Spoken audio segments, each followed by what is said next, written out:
Hi friends, ఈరోజు ఒక చక్కటి పద్యాన్ని మీ ముందు తీసుకొచ్చాం ఫ్రెండ్స్.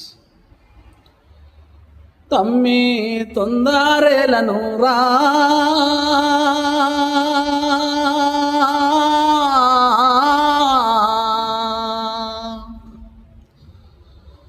సమయములన్నీ ఒక్కటిగావురా, తమ్మి తొందరేలను రా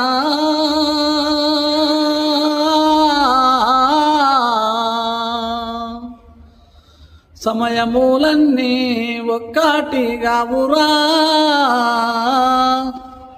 తమ్మి గలంబు మింగిన చాప మాధురిగాను ఎప్పుడు ఏ వేళ ఏమి జరుగునో తమ్మి